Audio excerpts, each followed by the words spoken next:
नमस्कार. Maharashtra multimedia communication प्रस्तुत वर्तमानमध्ये मी संध्या लिंगवये तुमचं पुन्हा एकदा स्वागत करते. मंडळी, आज आपल्यासोबत आहेत डॉक्टर कुमुद कानिटकर मॅडम.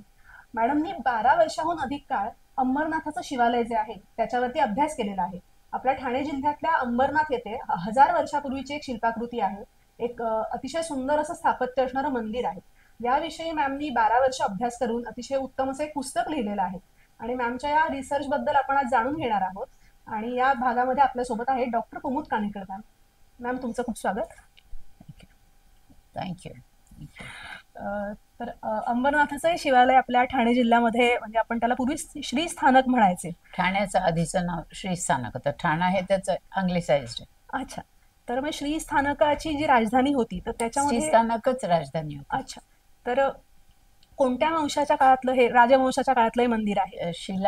शिलाहारांच्या सुद्धा ब्रांचेस होत्या, बऱ्याच ब्रांचेस होत्या. त्यातल्या आपल्या महाराष्ट्रामध्ये कोकण, नॉर्थ कोकण, हो हो, म्हणजे ज्यांनी अंबरनाथ बांधलं ते नॉर्थ कोकण ब्रांच, हम्म, साऊथ कोकण, हम्म. दक्षिण कोकण, आणखीन एक कोल्हापूरचे शिलाहार. अच्छा. आणि शिवाय बारीक बारीक असे इन्स्क्रिप्शन सापडतात, अक्कलकोटचे शिलाहार वगैरे. आणि हा.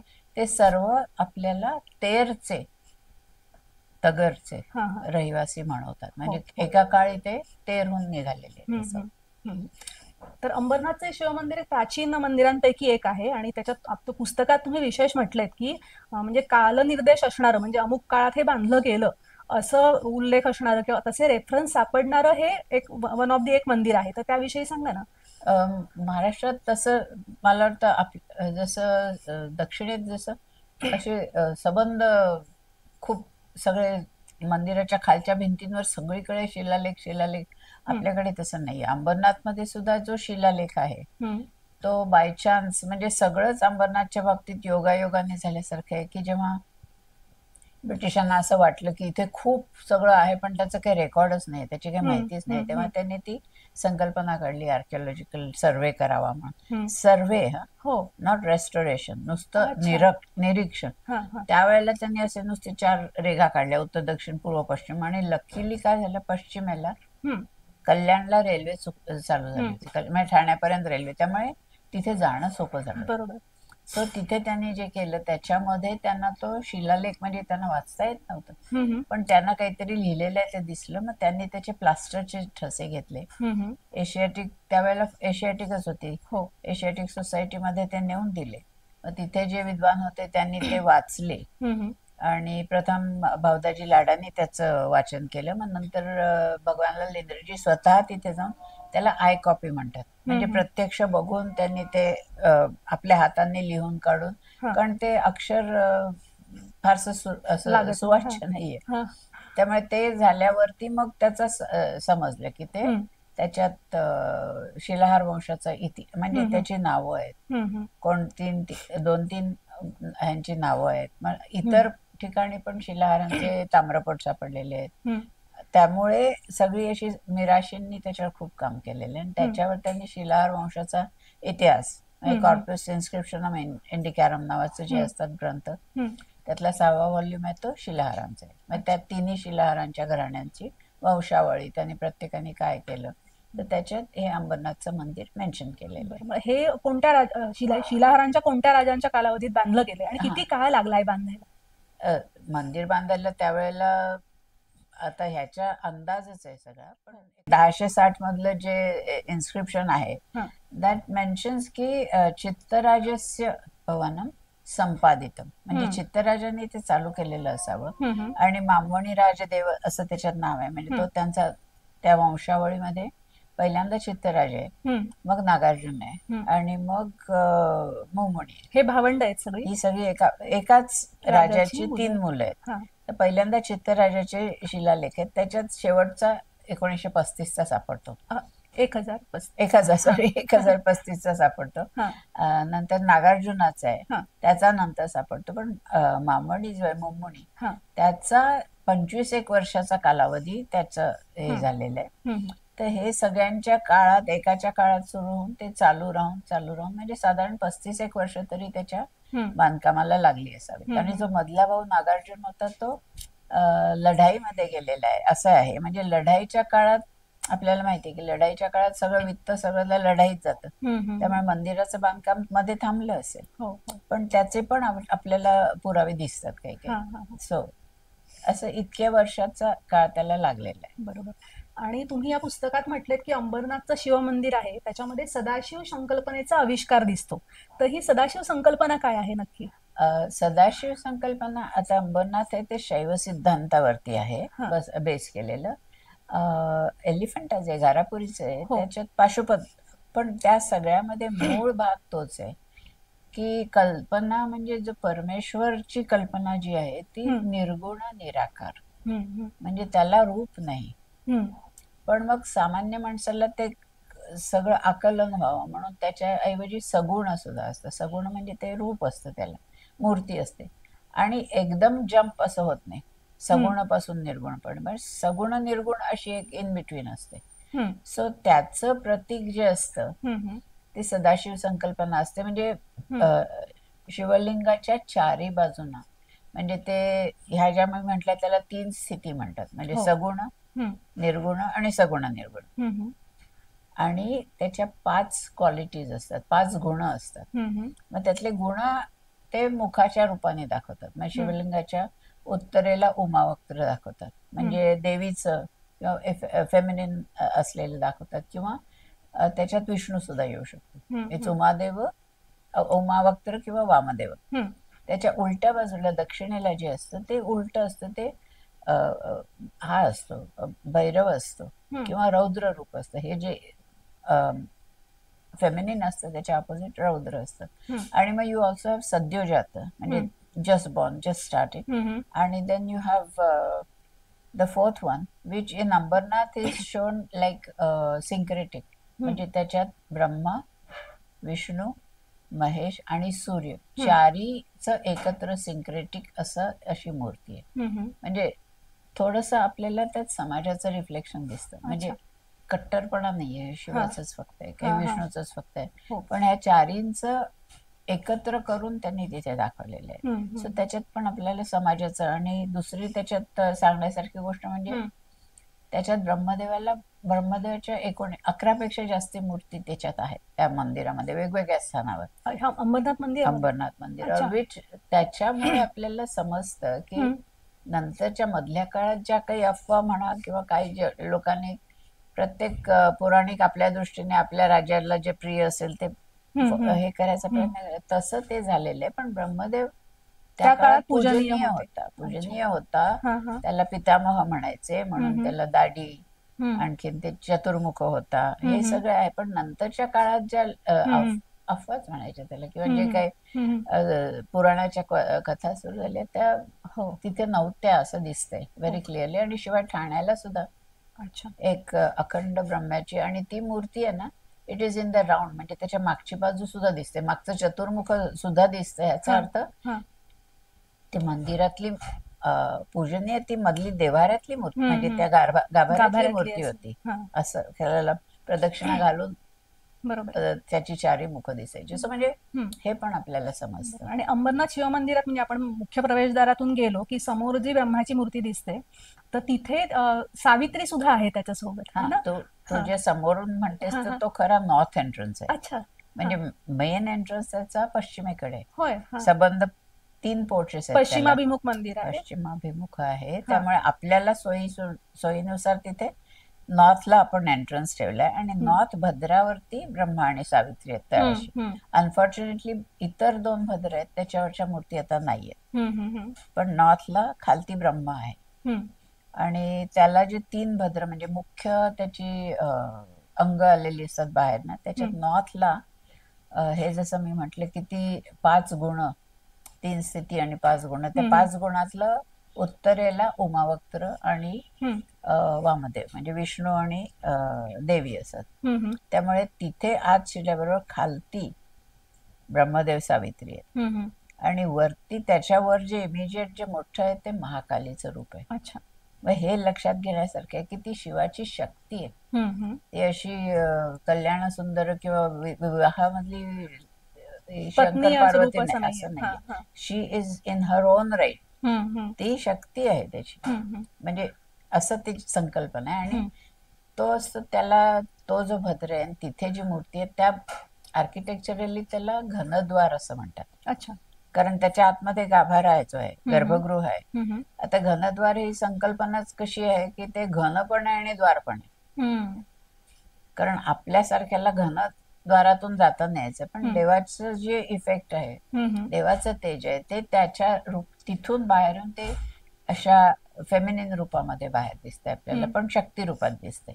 त्यामुळे आणि वरती त्याच्या जे एक गोल त्याला गवाक्ष म्हणतात, म्हणजे खिडकी सारखं. खिडकी म्हणजे कसं आपली खिडकी असते ती बाहेरचा सूर्यप्रकाश घरात यावा म्हणून असते, पण हे देवाचं तेज आतमधलं गर्भगृहातलं त्या खिडकीतून बाहेर दिसते.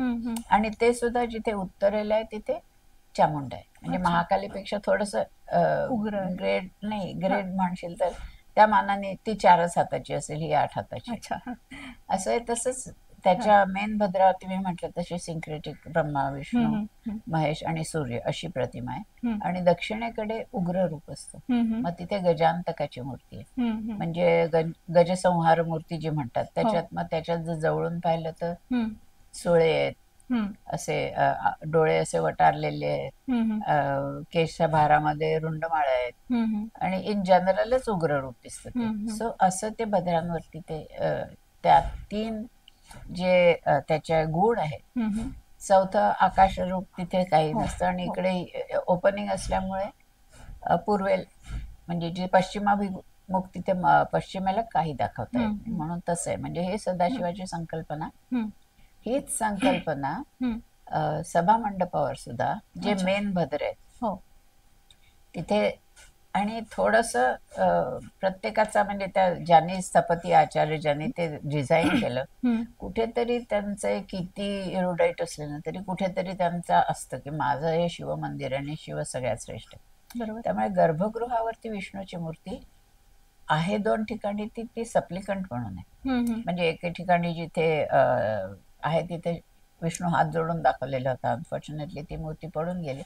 पण दुसरीकडे सुद्धा नरसिंहाचा नाश करतानाच मूर्ती आहे शंकराची, अशी. म्हणजे हे दिसतं, पण मंडपावरती तुम्हाला दोन्ही दिसतं. म्हणजे जे भद्र आहेत त्याच्यातले जे मुख्य प्रोजेक्शन्स आहेत त्याच्यात उत्तरेच्या ह्याच्यावरती एके ठिकाणी चंडिका आणि वराह आहे, म्हणजे दोन्ही both are being treated equally. दुसऱ्या बाजूला त्याच्या महिषासुरमर्दिनी आणि नरसिंह आहे, म्हणजे विष्णू पण आहे आणि देवी पण आहे असं. आणि त्याच्याच उलट्या बाजूला जे साऊथ भद्रावर मी म्हटलं खालती गजांतक आहे, तिथे वरती नटेश आहे. नटेश आहे, नॉट नटराज. नटराजाची कन्सेप्ट वेगळी आहे, पण नटेश आहे म्हणजे धुंद आपल्या ह्याच्यामध्ये धुंदीत तो नृत्य करतो. त्याच्या पायाखाली काही अपस्मार वगैरे असं काही नाही, फक्त 2 बाजूला वादक दाखवले. सो हीच थीम साऊथच्या कर्णांमध्ये दाखवली. ती अशी दाखवली की प्रत्येक ठिकाणी संहार मूर्ती आणि नृत्यमूर्ती, संहार मूर्ती आणि नृत्यमूर्ती. त्यातली एक सुरेख संहार मूर्ती जी आहे ती त्यात मार्कंडेय अनुग्रह मूर्ती आहे. अच्छा. आणि ते फार सुरेख शिल्प आहे, कारण ते आपल्या टिपिकल स्टाईल आपल्या इथे अंबरनाथला आहे. ते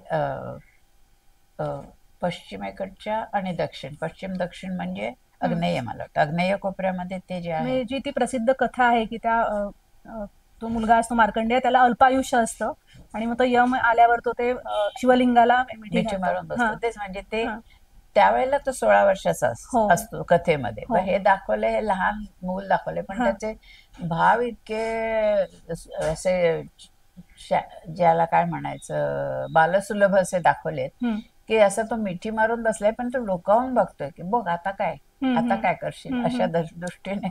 यमाचं ते नष्ट झालेलं सगळं, यमाचं शिल्लक नाही, पण तो शिव त्या पिंडीमधनं असा प्रचंड मोठा त्याच्यातून दिसतोय हे झालेला, दृश्य झालेला.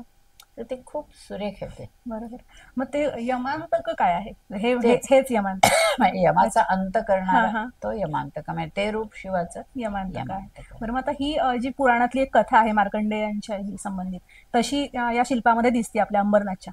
तशी अजून कोणती शिवाची कथा तिकडे झालेली दिसते का, अभिव्यक्त झालेली तिथे? शिवाची असं नाही, पण महिषासुरमर्दिनी हे ते महिषा दुर्गेचंच हे आहे ना कथा आहे. नरसिंहाची पण कथा आहे तिथे, म्हणजे नरसिंह दाखवतात तिथे हिरण्यकश्यपूला त्यांनी मांडीवर घेऊन हे केले पण दाखवतात. खालती कोपऱ्यात हा पण उभा आहे, प्रल्हाद पण उभा आहे. अशा थोड्या आणि काही ठिकाणी ती नष्ट झाली आहेत, त्यामुळे त्यांना आयडेंटिफाय करता येत. पण आणखीन आहेत कथा, अशी पुराण कथा इलस्ट्रेट करणारी पण आहे. आणि तुम्ही म्हटलंय पुस्तकात की हे जे मंदिर आहे ते तत्वज्ञान आणि स्थापत्य यांचं एक असं परमोच्च असे सांगड घातली त्याच्यामध्ये. तर आता हे तुम्ही आधी सांगितलं, पण त्या व्यतिरिक्त अजून काय सांगाल? सदाशिवाची एक जरी संकल्पना झाली तरी मूळ असं असतं की संकल्पना अशी की असं आपण धरू शकतो की सभा मंडप हे इहलोकाचं जर प्रतीक धरलं तर गर्भगृह हे परलोकाचं आहे. पण हे गृहस्थांसाठी म्हणजे हे काही संन्यासांसाठी नाही, तर ते करताना तुम्हाला इहलोकातून साधना मार्गाने परलोकापर्यंत जाता यायला पाहिजे. पण तुम्ही परत येणार, म्हणजे ते तात्पुरतच आहे. पण ती संकल्पना त्याच्यासाठी गर्भगृह आणि मंडप यांना जोडणारा जो भाग असतो त्याला अंतराळ म्हणतात. त्याच्यावरती इथून तिथे कसं जायचं ही साधना असते ना, ते साधनेचं इलस्ट्रेशन असतं. आणि हे पहिल्यांदा देवांगना देसाईंनी त्यांच्या खजुराहोच्या अभ्यासात रिलिजियस इमेजरी ऑफ खजुराहो असं पुस्तक आहे त्यांचं, त्याच्यात त्यांनी दाखवलंय की कितीही त्याची कामशिल्पांबद्दल प्रसिद्धी असली तरी ते 80% मूर्ती ह्या साध्या आहेत आणि फक्त 10% त्यावेळेच्या तांत्रिक लोकांच्या इन्फ्लुअन्स. म्हणजे त्यात इथे जसं मी म्हटलं शैव सिद्धांत आहे अंबरनाथला, घारापुरीला पाशुपत आहे, म्हणजे हे डिफरंट ब्रांचेस आहेत. तसं तिथे तांत्रिक आहे. त्यामुळे त्याच्यात ते सगळी कामशिल्प दाखवले.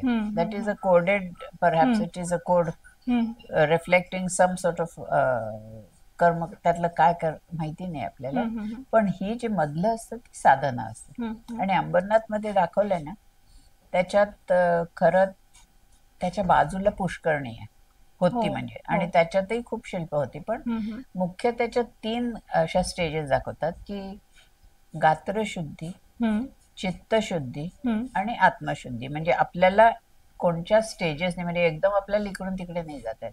आणि गात्रशुद्धी म्हणाल तर आजही आपण चपला काढून ठेवतो, आंघोळ करतो, त्याच्याशिवाय आपण हे करत नाही. चित्तशुद्धीसाठी आपले सगळे सेन्सेस कॉन्सन्ट्रेट व्हावे म्हणून आपण उदबत्ती लावतो, म्हणजे सुगंध पण येतो. आपले जे घ्राणेंद्रिय असतं ते, आरती म्हणतो, काहीतरी मंजूळ घंटानाद करतो, दणादण नाही, आपलं कर्णेंद्रिय पण असं पंचेंद्रियांना. त्यामुळे त्यांना कॉन्सन्ट्रेट करायला मदत करणं असतं. आणि त्याच्यावरची जी असते स्टेज ती आत्मशुद्धी, ती सगळ्यात कठीण असते. आणि आत्मशुद्धीमध्ये जो मल त्याचे तऱ्हेतऱ्हेचे त्यांनी वर्णन केलेले, त्याच्यात मुख्य असतो तो अहंकार असतो. अहंकार गळून पडेपर्यंत माणसाला म्हणजे ते गर्भगृहात जाता येत नाही असं पूर्वीच्या ह्याच्यात होतं, अशी समज होती. आणि त्याच्यासाठी अंबरनाथ वरती तुम्ही बघाल तर अंतराळ जे आहे त्याच्या उत्तरेच्या अंतराळावरती कार्तिकेय आहे आणि दक्षिणेच्या अंतराळावरती गणेश आहे. पण त्यांच्या आजूबाजूला जी शिल्प आहेत जी ह्या दोघांना जोडतात, गर्भगृह आणि मंडपाला, त्याच्यात वर तुम्ही बघाल तर एक उत्तरेच्या बाजूला असा कामुक शिल्प आहे. म्हणजे तो माणूस असं उत्तानं वर्तन करताना दाखवलेलं आहे. त्याच्या खाली जी स्त्री आहे ती वस्त्र तिचं स्खलन झालेली अशी आहे. आणि मागच्या बाजूला तिथे वरच्या भागात असा एक लंगडा माणूस काठी घेऊन चालताना अशा दिसतोय.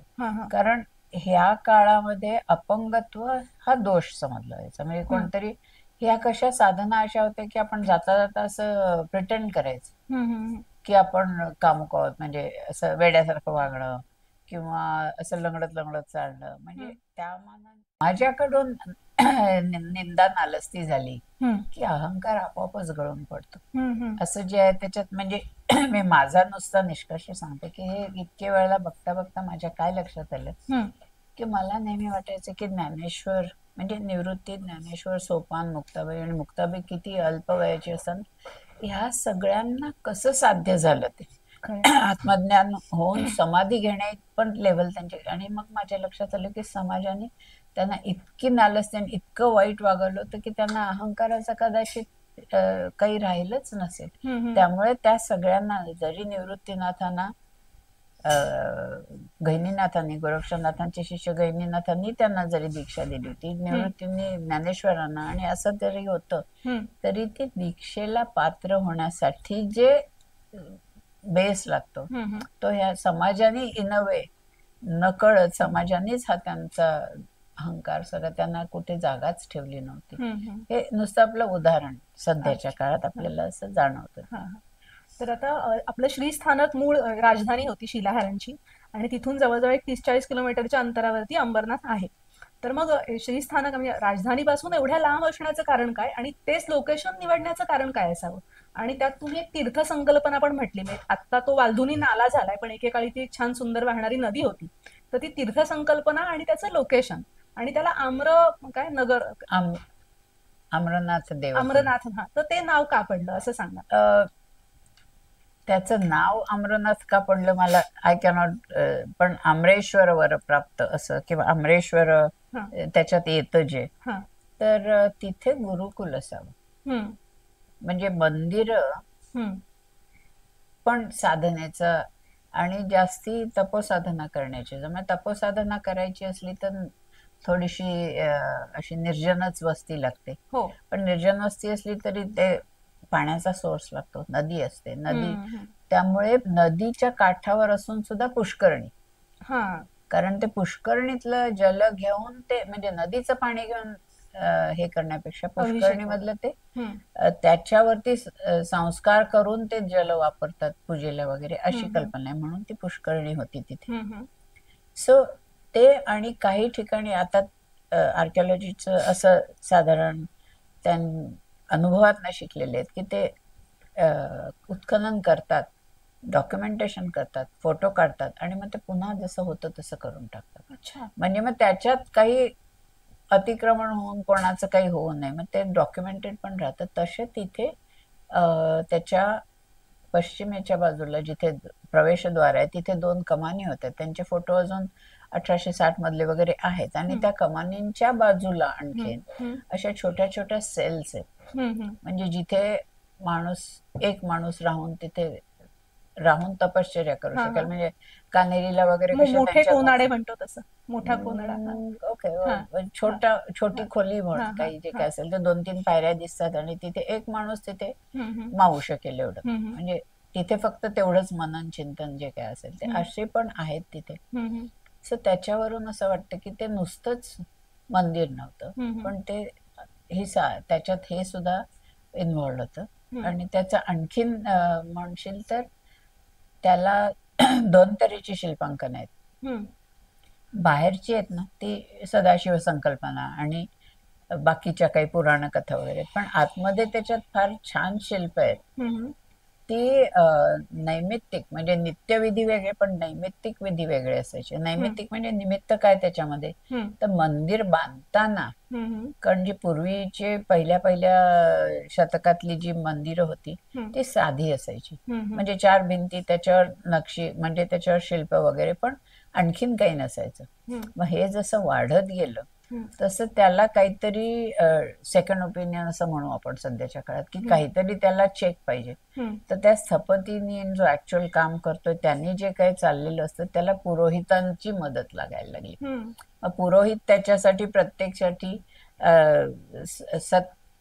वेगवेगळ्या प्रतिष्ठा, सप्तप्रतिष्ठा असं त्याच्यात विधी असायचे. म्हणजे पहिलं शिलान्यास, अजून सुद्धा आपण बघ भूमिपूजन करतो, शिलान्यास असायचा, कूर्म असायचं. पहिल्यांदा कूर्म was considered the stability and therefore कूर्मशिला तिथे असायची, मग त्याच्यावरती पूजा करायची. मग असं करत करत असे हळूहळू त्याच्यात द्वारशाखेचा पण विधी असायचा, कारण ते परपेंडिक्युलर म्हणजे ऍट राईट अँगल्स यायला पाहिजे ना बरोबर. ते करण्यासाठी जे काय लागायचं ते करायचे. अशा वेगवेगळ्या पूजा होत्या. आणि शेवटचा कलशारोपण होता, म्हणजे the last stage was were कलश वॉज इन्स्टॉल्ड. आणि ते कसं असायचं, ते एक मूलस्तंभ असं कल्पना केलेली असायची त्या कुर्मशिलेपासून, गर्भगृहाच्या सेंटर पासून शिखराच्या सेंटर पर्यंत जाणारा आणि आकाशाशी म्हणजे पृथ्वीचा आकाशाशी नातं जोडणारा जो स्तंभ होता, त्याच्यावरती प्राणप्रतिष्ठेसारखं ती प्रासाद पुरुष प्रतिष्ठा असं म्हणत असत. म्हणजे ते प्रासाद पुरुषाची प्रतिमा करून तिथे ठेवून मग ते बंद करत असत. तर तशा तऱ्हेचे ते ऍक्च्युअल शिल्पांकन आहे, छोटं छोटं तिथे दाखवणार की असं प्रासाद पुरुष प्रतिष्ठा आहे तिथे असं. आणि ते सगळं ठिकठिकाणी दाखवलेलं आहे. So that is also another important thing की त्यांनी ते पण दाखवलेलं आहे. आणि आता कोणत्याही ठिकाणी जर मंदिर बांधायचं असेल तर मग तो राजा तेवढा पॉवरफुल हवा, त्या सत्तेच्या काळामध्ये शांतता तेवढी नांदायला हवी, तिथे समृद्धी पण हवी, शांतता हवी, तरच ते असं देवालय उभं राहणार आहे अशासारखं. आणि त्याचं उदाहरण आपल्याला नागार्जुन जो मधला भाऊ होता तो युद्धामध्ये गेल्याचं नोंद आहे. आणि त्याला पुरावा म्हणून सुद्धा जर पोर्ट्स 3 पोर्ट्स आहेत, त्याला एक तर उत्तरेला आहे, एक दक्षिणेला आहे आणि एक पश्चिमेला जिथून एंट्रन्स आहे, पश्चिमाभिमुख मंदिर आहे. तर त्याच्या उत्तरेकडच्या पोर्ट्सचे तुम्ही जर बघितले खांब तर ते आणखीन रेखीव आणि आणखीन त्याला छान मूर्ती आहेत. वेराज पश्चिमेचा आणि दक्षिणेचा याला कमी आहे. म्हणजे ह्याच्यात असं कधीही होत नाही. तिथे सिमेट्री इज ऍब्सोल्युटली एसेन्शियल आणि येट हे इथे असं झालंय. याचा अर्थ की त्याच्यात आणि त्याच्यात आयदर वित्त कमी पडलं होतं किंवा तेवढी शांती नव्हती, गायनी झालं असेल किंवा त्याच्यामध्ये कारागीर बदलले असतील. जर मध्ये 15-20 नाही पण 10-15 वर्ष जर गेली असतील तर नॅचरली एक पिढी बदलून दुसरी पिढी आलेली. आणि हे सगळीकडे सगळ्या देवळांमध्ये दिसतंच की जशी जी कौशल्य किंवा जी एक शिल्पांच्या मधलं जे नाजूकपणा असतो ना तो कमी कमी होत जाताना दिसतो. जास्ती काहीही कारण असेल त्याचं, पण तसं या 2 पोर्टच्या पिलर्स मध्ये दिसून येतं. आणि याच्यामध्ये तुम्ही अजून एक महत्वाची गोष्ट नमूद केलीत की या मंदिराच्या बाबतीत म्हणजे आपल्याकडे भारतात अनेक मंदिरं अशी बांधली गेलीत की ती कुणी बांधली, काय बांधली, काही मागमूसच नाहीये, कुठे नोंद नाहीये त्याची. फक्त अंबरनाथच्या मंदिराचं वैशिष्ट्य आहे की आपल्याला तो कालखंड नक्की कळतोय, कोणत्या राजवटीत झालाय ते देखील कळतंय.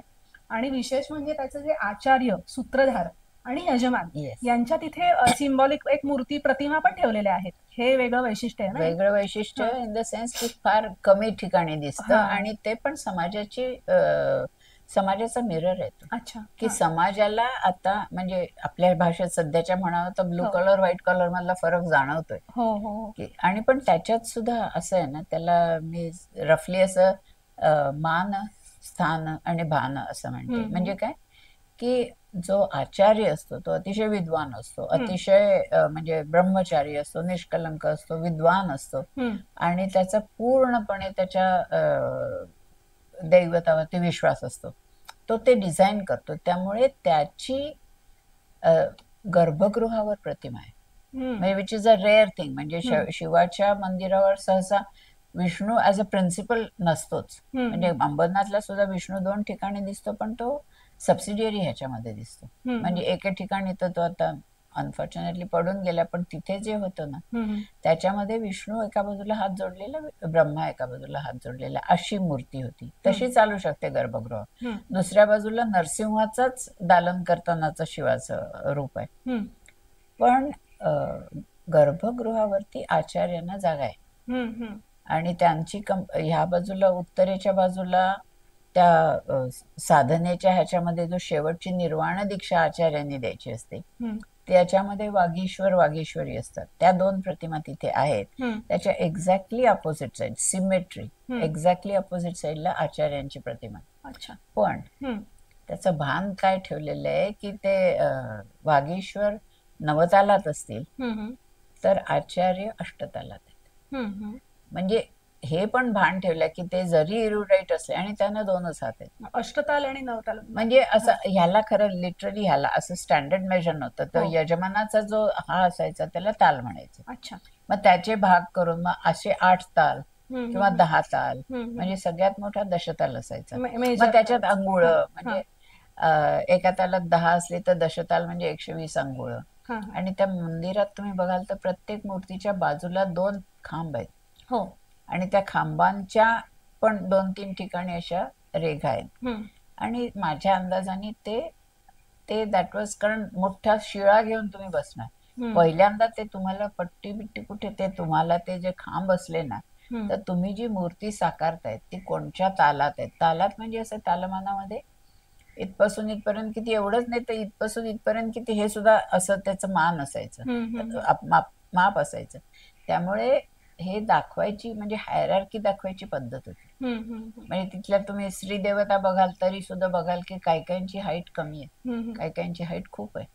सो हे जे काय आहे ना, हे त्यांना दाखवायसाठी तिथे ते अशी रचना तुम्ही सांगत होतात की ते वागेश्वरीचं शिल्प आणि आचार्यांचं याच्यामध्ये भेद काय आहे? भेद असा की वागीश्वर वागीश्वर आणि फेमिनिन मॅस्क्युलिन हा फरक होताच. म्हणजे जर वागीश्वर जर नवतालात तर उत्तम नवतालात असेल, तर ती मध्यम नवताल किंवा कनिष्ठ नवतालात असायची. म्हणजे कुठेतरी ते दाखवायचं होतं त्यांना. तसं ह्या बाजूला आचार्य ते अष्टतालात असले ना, आणि ते अष्टतालातच आहेत, पण त्यांना सुद्धा शक्ती म्हणून दैवी दाखवलेली आहे. म्हणजे 4 हाताची ही वज ब्रह्मचारी, ते ब्रह्मचारी असायचे. ब्रह्मचार्य नाही, पण तरी जी शक्ती रूपात दाखवली ना, ती पण त्यांच्यापेक्षा कमी तालात दाखवली. म्हणजे हे मुळात अष्टतालात आहेत, पण ती त्याच्याहून कमी तालात दाखवली. म्हणजे ही हायरार्की, ही सिमेट्री जी आहे ना, कन्सेप्ट ऑफ सिमेट्री, किंवा ह्यांच्या बाजूला इकडे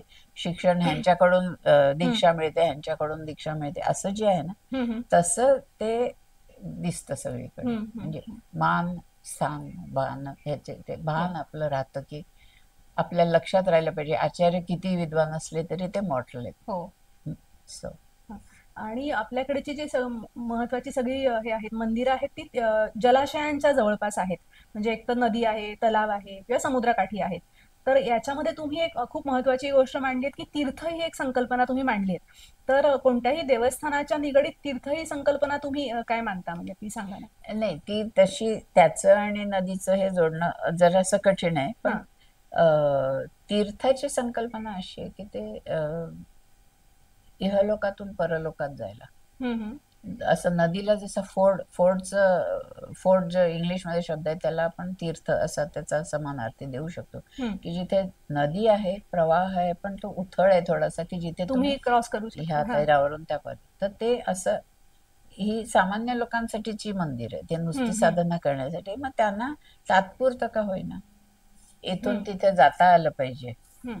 सो त्याच्यासाठी ते तीर्थ असं म्हणतात. आणि नदी ती गात्रशुद्धीसाठी लागतेच, म्हणजे ती पुष्करणी गात्रशुद्धीसाठी लागते. आणि आता जसं अंबरनाथाचं मंदिर आहे ते 1000 वर्षापूर्वींचं आहे आणि आपल्या ठाणे जिल्ह्यात आहे, तर ठाणे मुंबई परिसरामध्ये अजून अशी प्राचीन देवालय आहेत जी युनिक सांगाल तुम्ही, शिवाची आहेत, अशी कोणती आहेत? आता घारापुरीचं आहे ते पाशुपत आहे, पण त्याचा निश्चित काळ माहिती नाहीये. त्याचं 7वा शतक असावं, कारण बऱ्यापैकी त्याचा असा पुरावा आहे. आणि त्याच्यात सुद्धा सदाशिवाचीच संकल्पना आहे. म्हणजे त्याच्यात सुद्धा मेन त्याचं जे खूप लोकांचं घारापुरीला जाताना मध्ये जे मुख्य शिवलिंग आहे, सर्वतोभद्र, चारी बाजूनी उघडं येते, त्याच्याकडे लक्ष जात नाही. कारण प्रत्येक जण त्या सदाशिवाकडेच फार आकृष्ट होतात, कारण ते अतिशय अप्रतिम शिल्प आहे. पण ते पण सदाशिवाचंच मूर्त आहे, पण ते फ्लॅट सरफेसवर 3 डायमेन्शनल नसल्यामुळे मागचं मुख त्याला दाखवता येत नाही. पण ते त्याच्यात सुद्धा एका बाजूला अतिशय फेमिनिन लुकिंग आहे, उमा वक्र आहे, दुसऱ्या बाजूला भैरव आहे. त्याच्यात सुद्धा त्या भैरवाच्या त्या मूर्तीच्या कानामध्ये सर्पकुंडल आहेत, आणि त्याच्या जटामुकुटात ऍक्च्युली धोत्र्याची फुलं दिसतात. सो म्हणजे विषारी, उग्र असं सगळं त्या बाजूला आहे. आणि मधलं मुख आहे ते शांत स्वरूप आहे. सो ते जे काही अंबरनाथला जी चारी देवांचं मिळून जी सिंक्रेटिक मूर्ती आहे ना, ब्रह्मा शिव असे सगळं ते तत्पुरुष आहे, म्हणजे स्पिरिट ऑफ द युनिव्हर्स सारखं. सो ते मधलं मुख आहे एलिमेंटाचं. आणि त्याला जी 8 शिल्प आहेत ना, ती सगळी ह्याचे अघोर रूप आणि अशी सगळी रूप दाखवतात. तिथे काय पार्वती परिणय पण आहे, आणखीन तिथे अंधकासुर वध पण आहे. म्हणजे ही जी पुराण कथा ज्या आहेत ना, त्यांच्यातनं जी ह्याचे गुण, म्हणजे 3 स्थिती आणि 5 गुण, ती 3 स्थिती मधली पहिली स्थिती ती सर्वतोभद्र गर्भगृहात जे शिवलिंग आहे ती निराकार आहे. म्हणून ते सदाशिवाचं जे आहे त्यातील सगुण निर्गुण आहे, आणि हे बाकीचे 8 आहेत हे सगुण आहेत. म्हणजे त्याच्यात सगळे वेगवेगळे गुण दाखवलेले आहेत. असे एक तिथे दक्षिणामूर्ती का योगी ते नक्की माहितीये, पण एंट्रन्सलाच डाव्याकडे तो आहे, उजवीकडे नटेश असेल, असे सगळे म्हणजे वेगवेगळे आस्पेक्ट्स जे आहेत त्याच्यातही आहेत ते त्याच्यात. ते शैव तत्व आहेत ते म्हणून त्याला पुढचं फर्दर क्लासिफिकेशन नाही. तर मॅम गेली 25 वर्ष तुम्ही अंबरनाथ शिवालय याच्यावरती अभ्यास करत आहात. तर तुम्ही असं म्हणजे तुम्ही खरं तर रसायनशास्त्राचा प्रोफेसर होतात आणि रिटायरमेंट नंतर तुम्ही हा अभ्यास सुरू केलात आणि इतकी वर्ष तुम्ही याच्यावर अभ्यास करत आहात. तर तुमचं म्हणणं आहे की तुम्ही हा स्वांत सुख आहे, म्हणजे तुमच्या आनंदासाठी हा अभ्यास केलाय. पण विशेष महत्वाची गोष्ट म्हणजे पूर्ण महाराष्ट्रातल्या इंडॉलॉजिस्टसाठी अर्थात देशातल्या हे तुमचं रिसर्च अतिशय महत्वाचं आहे. तर याच्याविषयी तुम्ही आम्हाला इंटरव्ह्यूमध्ये बऱ्याच गोष्टी सांगितल्यात. पण याच्यामध्ये अजून तुला अधिक जाणून घ्यायचं असेल, रिसर्च करायचा असेल तर प्रेक्षक हो, हे अंबरनाथ शिवालय नावाचं पुस्तक मॅमनी लिहिलेलं आहे. तर या पुस्तकाला एक विशेष पुरस्कार मिळाला आहे, तर ते तुम्ही सांगा ना प्लीज. त्याला म्हणजे योगायोगच मी म्हणते ते सगळं असंच आहे की ते 2013च्या मार्चमध्ये एशियाटिक मध्ये रिलीज केलं आणि त्याच महिन्यात शेवटी पुण्याच्या एका संस्थेमध्ये एक रिसर्च सेमिनार होती. त्यावेळेला मी माझं पहिलंच पुस्तक म्हणून मी कॉम्प्लिमेंटरी कॉपीज घेऊन गेले होते. तिथे पिया फिलिओझा, वसुंधरा फिलिओझा हे फ्रान्समधले कपल होतं, आणखीन पण होते. तर त्यांना मी कॉपीज दिल्या होत्या ना, आणि हे मार्चमध्ये झालं, मार्च अखेर. आणि एक दिवस जूनमध्ये मला एकदम ईमेल आली की French academy has awarded you the Ikuo Hirayama prize. किती सालचं हे? 2013च. अच्छा. ते 2000 म्हणून ते मला म्हणजे त्यांनी एकदम पुस्तकाचं स्थान उंचावलं. त्यामुळे मला तर बरं वाटलंच, पण ते खूप त्यांनी पुस्तकाला प्रतिष्ठा मिळवून दिली. आणि मग जेव्हा अंबरनाथच्या म्हणजे ऍक्च्युअली अंबरनाथला त्याच्याबद्दल माझा सत्कार केला तेव्हा तिथल्या बायका म्हणाल्या, मॅडम आम्हाला हे काही समजत नाही. म्हणून मी आणखीन 1 वर्ष घातलं, कारण मला ते कोणाला द्यायचं नव्हतं ट्रान्सलेट. मी स्वतः ट्रान्सलेट केलं आणि त्यामुळे मराठी पुस्तकात हिरायामा प्राइज बद्दल सुद्धा थोडंसं आलेलं आहे. आणि त्याच्यातून अनेक मला जे काय म्हणजे जर्मन फ्रेंड्स कोणतरी जे अंबरनाथला राहिलेले होते त्या काळात, ते लहान असताना, त्यांच्याकडनं पण जुने फोटो मिळाले मला. म्हणजे असं ते वाढत जातं जाळं. पण म्हणजे खूप मला त्यातनं खूपच आनंद मिळाला. म्हणजे त्याचे हजारो फोटो तुमच्याकडे आहेत, त्यातले शक्य होतील तसे आपण इंटरव्ह्यू मध्ये दाखवूया. अक्षरशः हजारो.